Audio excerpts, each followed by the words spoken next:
Honorable Chairman Senate,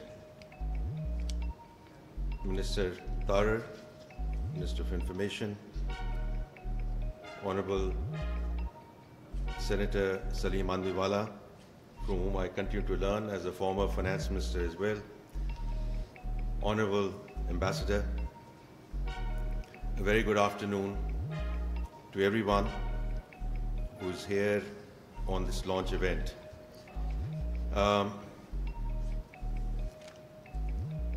I just want to mention a few things around, of course, the last 11 years.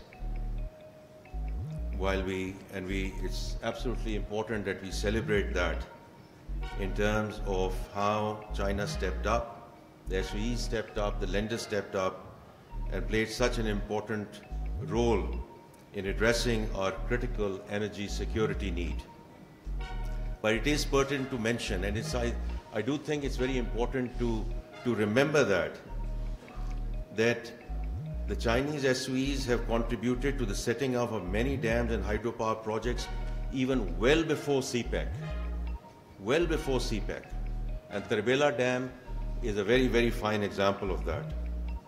Now, over the past decade, as a former banker and who has also been involved in some of these financings, I can mention some of the numbers, because China has invested over $20 billion in planned energy projects and therefore transforming the energy landscape of Pakistan.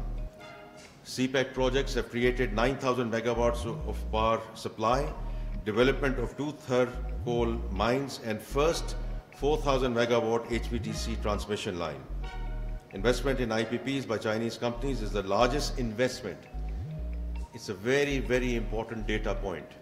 It's the largest investment in the history of Pakistan, both in terms of debt and equity. Ladies and gentlemen, let's applaud that.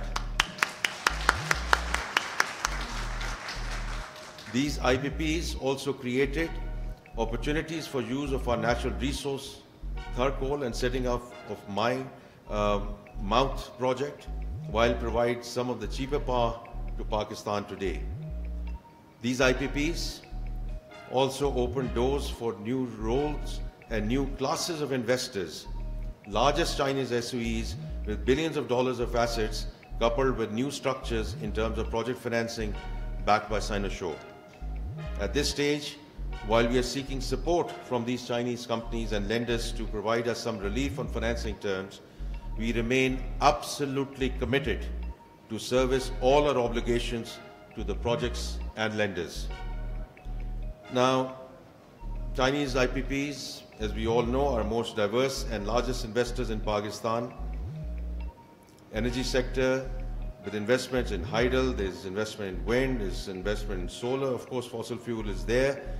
And as Minister Tarar just mentioned, is going to be an important enabler for executing CPEC Phase 2.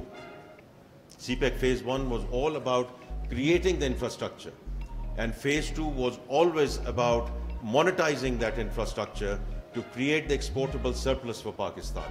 Unfortunately, we missed a few years during this whole transition plan, but under Prime Minister Shehbaz Sharif and his leadership and his cabinet, with the President right behind it, with the Chief of Army Staff right behind it, we are very committed in terms of taking CPEC Phase 2 forward, which is all about B2B. Now, I'll just take, I know I was allotted three minutes, so I've gone a bit over that, but I just picked up this report. I've just seen that. And therefore, I just want to mention a couple of things which I saw in this report as I flicked through it. So some of the pain points which have been mentioned by the companies here in Pakistan, one can relate to that. So I've just picked up a little over 50%, where that threshold is 50%. I've just picked up those points where these pain points are there. Lack of policy continuity, instability of PKR exchange rate, difficult in FX remittance due to FX control, high security risks and high security inputs, low administrative efficiency. And one can relate to all of these pain points, which have been mentioned by all our friends here and who have been here with us for a while. Now, what I can say, as we have moved towards macroeconomic stability, that and as you've seen in the last 12 to 14 months, the exchange rate have been stable. The foreign exchange reserve in the next 2 weeks will touch $11 billion, which means we are going to get to roughly 2.5 months of import cover. The global standard and global good standard is 3 months of import cover. Now, ladies and gentlemen, we are coming from where we were in 2 weeks of import cover. So we moved in the right direction. So I can assure all our friends here that inshallah, the hiccups that you have seen and the delay that you have seen in terms of your FX and dividend remittances, inshallah, will not recur. Lack of policy continuity, you are absolutely right. And under Prime Minister Shehbaz Sharif's leadership, we always say the government has no business in being in business. Government has to provide policy framework and policy continuity. So you're absolutely right that we need to provide that level of continuity. The high security risks, the Honorable Ambassador is here. He knows very well, under President, Prime Minister, Chief of Army Staff. We are very committed. The Interior Minister, who is working day and night to make sure that this is done, notwithstanding the unfortunate incident that was just mentioned earlier in the meeting today. But we are very committed. And low administrative efficiency.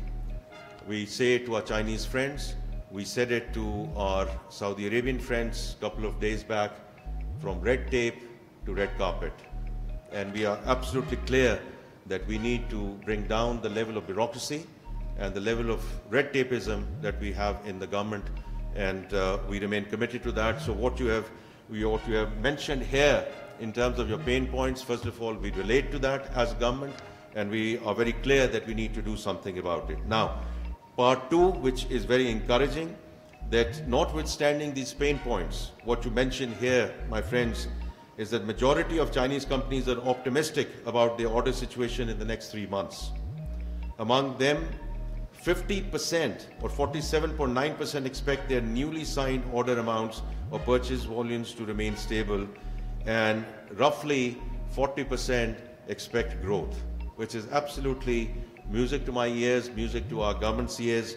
37% of the companies have indicated that they will expand their production sales in the future, and roughly 25% are saying they will increase their workforce.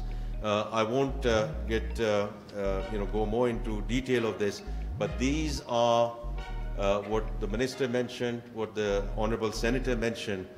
This is the true test of long-standing partnerships. Notwithstanding the pain points, you, along with us, remain optimistic about the future of Pakistan. And Mr. Wong, I'm very grateful to you for the invitation today, but also for the first time publishing this kind of report, because this brings transparency. So I'm very grateful to you. On behalf of the government, we remain very committed, and as Minister Tarar said, we are absolutely over the moon. We are excited that Premier Lee is going to be here as part of the SCO conference, and we look forward to reciprocating even a small portion of the generous hospitality that we received when we were there in Beijing with Prime Minister Shehbaz Sharif, the generosity which was extended to us by President Xi and Premier Lee. Once again, thank you very much for the invitation. Thank you.